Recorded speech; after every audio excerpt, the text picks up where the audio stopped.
Grab your copies of Sound of Music, Wargamers, because today the hills are alive. Well, they will be when we're done building some. As you can see, I've got two hills here, and they're a little small. I want to fill up a 2x2 table with enough terrain to make some interest. The amount of space I have is right here, 4 inches by 6 inches by about an inch thick. These are normally used to store photographs. We're going to use it to build some hills. I'm going to be using 1/2-inch foam core. Usually it comes in 5 mil thick. But if you look at the Irregular Miniatures hill, it's got some trees on top. Compared to the figures that I'm using, the 2 mil figures, it's not a very big hill. Not very impressive. It'll make for, fine little spice for the table. But I need something beefy that's going to force my generals to make some big decisions. So we're going to go ahead and build 4 hills. Remember, it's a 1/2-inch foam core, so this is about a 1/2 inch high. I'm going to double check just to make sure. What I did is I bought a piece of basswood. Now this basswood is 6 inches across. No, not 4, 6 there, guy. You got to measure 6 inches.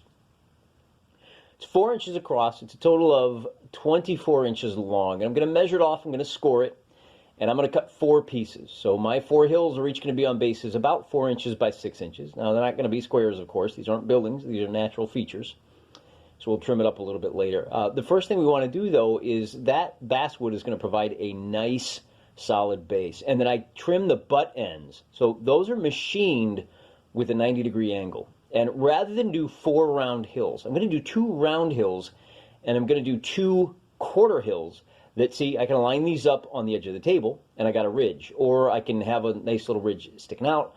Put them in either corner, whatever. So these are the actual foam core pieces, and I label them A, B, C, and D.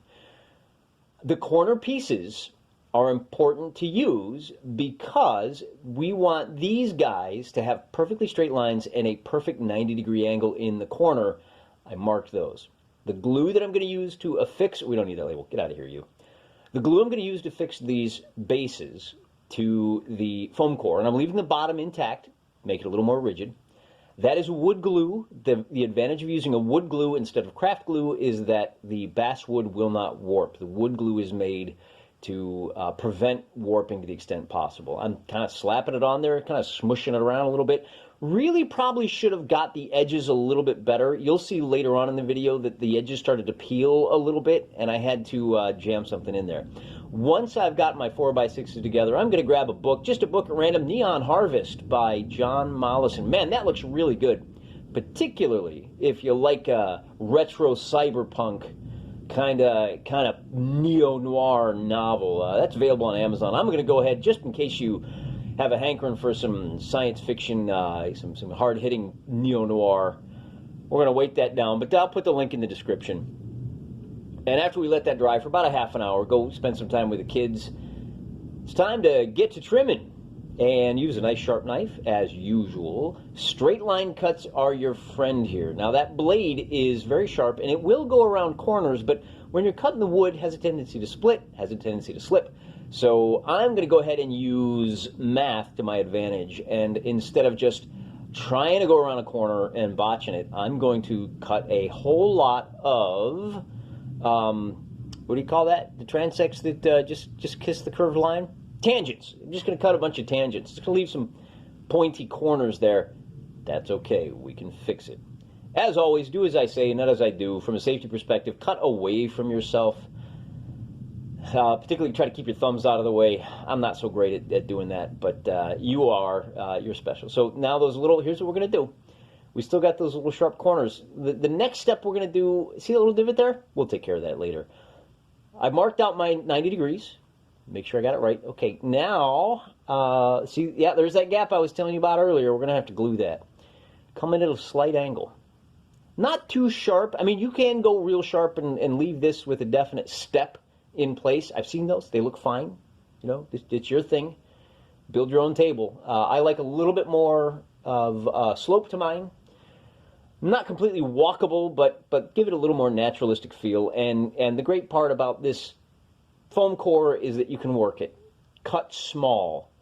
You're better off making a lot of small cuts rather than one big perfect cut. Because if you make a little mistake with the perfect cut, see, yeah, look at that. So you can just kind of peel it like an orange almost. take too little, you can always take a little more later. If you take too much, you boned. So I lined those up so that I was sure to get my slope. It doesn't have to be perfect just yet, but I wanted to make sure my slope and my sizes were as accurate as possible right now.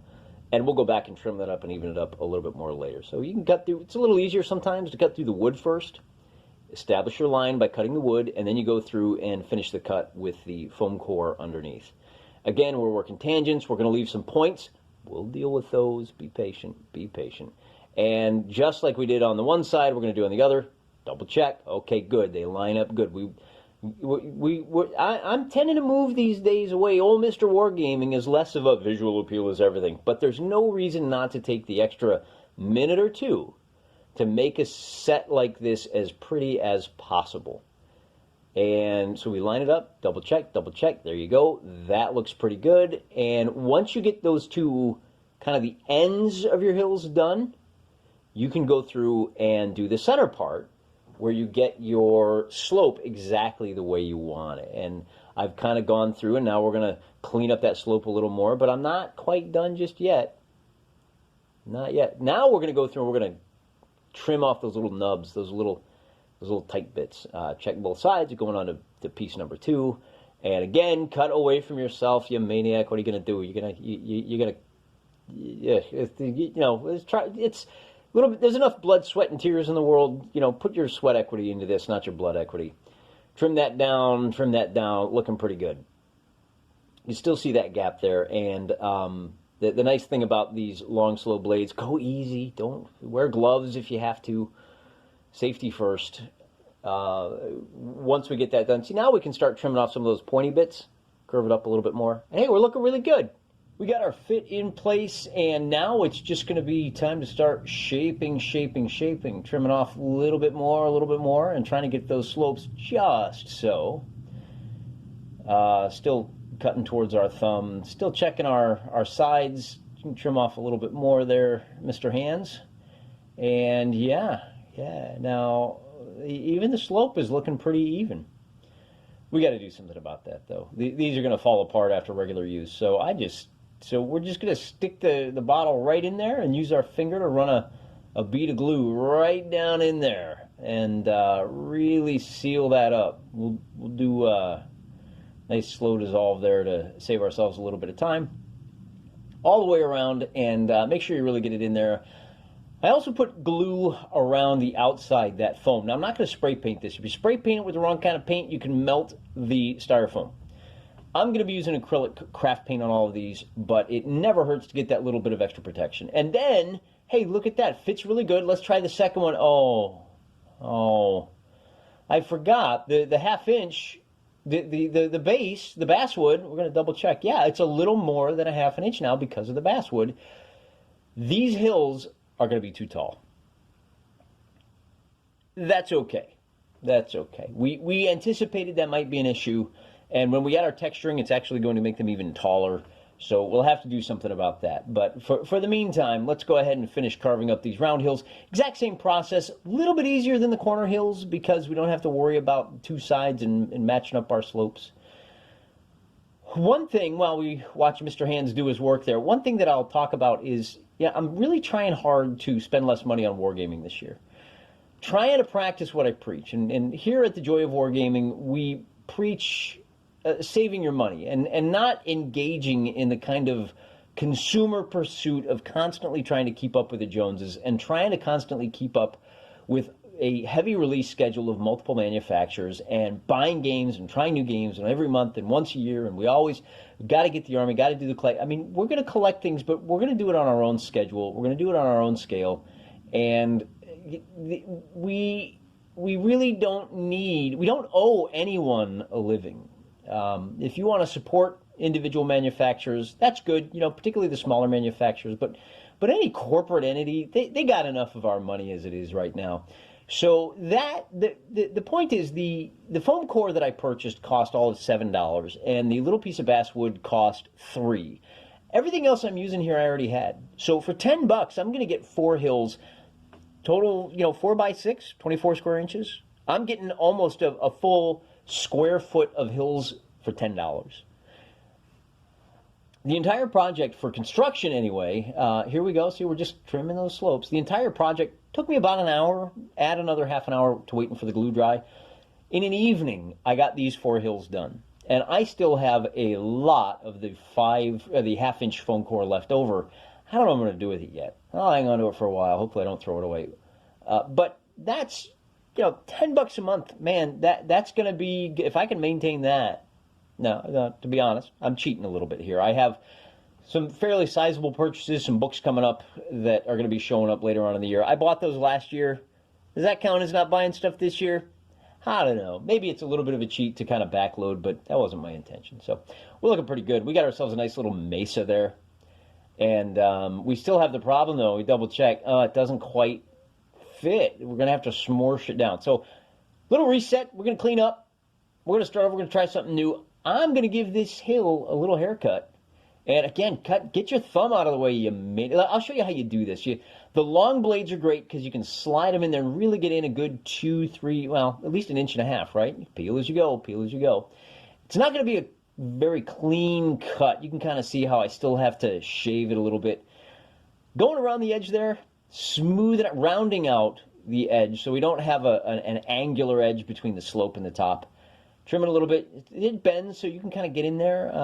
Just the hard angles. I'm not trying to get every little divot and every little lump out of there. A little bit of rolling hill on top is fine. These are natural features, as I said before. If there's a little bit of up and down on the top there, it's all right. We can live with that.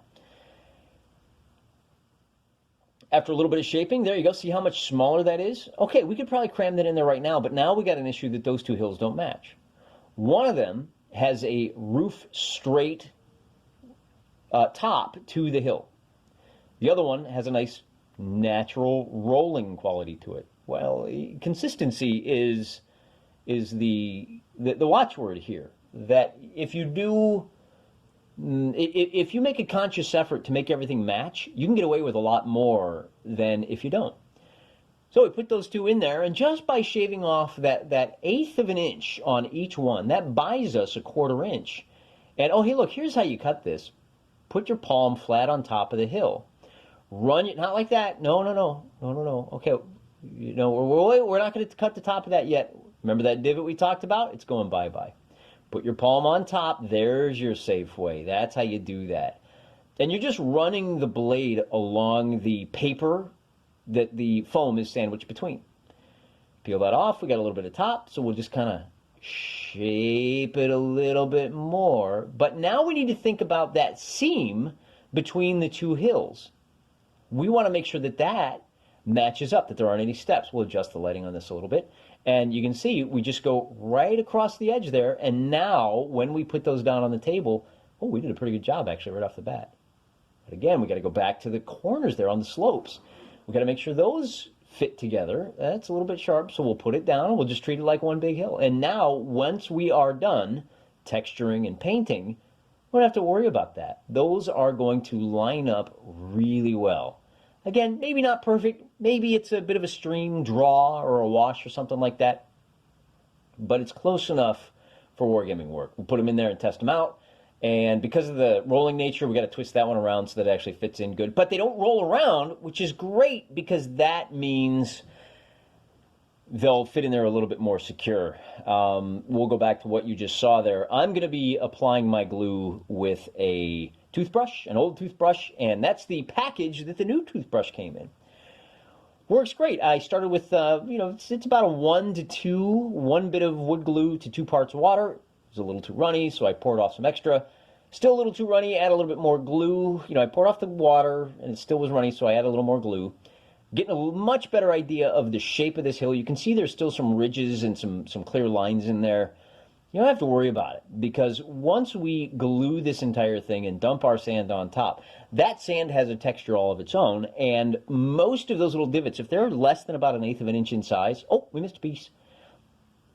Use colors are your friend, right? The dark brown sand, the white foam core will show up brilliant against the brown sand. So you can see, oh, I better add a little bit more glue, a little bit more sand, and then we're done.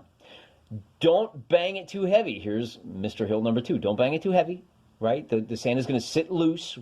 We'll let it dry overnight. Here we go to our corner pieces. You can see how rough the top of that corner piece is. One of the advantages of the toothbrush, it's a little bit abrasive. It's going to smooth out some of those rough edges as you apply the glue. You can use a little bit of heft, a little bit of muscle. It's going to, like I said, it works a little bit like an abrasive. And just make sure you get the whole thing covered. I had thought about making sure I didn't get any of my sand texture on the wooden base, but it just proved to be too big of a hassle. I may have to go back and take the sand off, but I may just leave it on there. Here I run into the issue of the straight sides there. I really don't want any sand on the straight sides because the sand has an irregular texture to it, and what's going to wind up happening is that top is going to have, there will be a seam when I put those down together. So I need to think about how I'm going to deal with that. I may wind up having to take my blade, and so much for being so careful with the 90-degree angles. Might have been able to apply the glue or tape those off, put tape down, apply the glue, tape the tape off. Just seemed like too big a hassle for what we're doing. So I skipped it, and we move right on. Reuse your sand. This stuff's cheap. I have a whole bag of it that I picked up from a local legal supplier, and I just use it and reuse it. Off camera, I just dumped it all right back in the sack. Running a little low on glue there. We'll see. Very exciting. Did we measure out enough? Did I make enough glue? If not, it's just a little bit more glue. In fact, I may even just go 100% glue. If I don't have enough, I'll just run a bead of glue and smush it all around. You don't even need to use the water, but that's what we do. It just stretches things out a little bit more, and it makes it a little easier to work with. When it's runny, it'll run into some of those cracks a little bit more. And yeah, we had enough. So that's pretty good. How about that? We had just enough. Apply your sand. One of the things you may want to do if you have the space for it, you can leave that sand on overnight, just like this, if you have enough sand. And then when it dries, you can knock it all off and not have to worry about getting any little fingerprints or divots. I think you can see at the top there's one area. I just jam it back in there. Jam it back in the pile, and then you see your gentle rolling hill on top. Kind of bang off a little bit more, and that is about all she wrote. So we'll go back and double check. Yeah, we got a couple more areas. After it's dried for about 20 minutes, I just check it, make sure one last time, and there you have it. The hills are alive. Q-tips work great for cleaning up any spots. They're like a half a cent a piece. And I have this one last little kind of 4x6 piece of foam core left over. I don't know what I'm going to do with that. I'll save it. I'll find something to do with it later. But it won't fit in my box, so I'm not going to do anything with it. Let us turn our attention to what this is going to look like on the table. It's not painted. You can flock it instead of using the sand. I like the sand. It's going to match the bases of my figures. I should be able to even match the colors. I've got enough of it. There you go. Our hill is a little, it's just about a ½ inch high. And from more of the giant view that we look at the table, here's what it's going to look like. Lots of room for maneuvering up top there. Our unit bases for my table are 1-inch squares, so you'll notice those hills on the left are a bit squarish in size. I like to maximize the amount of terrain, and the perimeter is going to be as big as possible the closer we stick to 4x6. Rounded corners, just to make it look more hillish. It really allows us to fill up more of our table by maximizing the size of the perimeter there. We're going to leave those to dry overnight. The next morning, we're going to bang off extra loose sand. Not all of it's going to stick, but the stuff that does is going to be stuck on there good. Nice, thick, heavy shell. The sand is heavier than you might expect.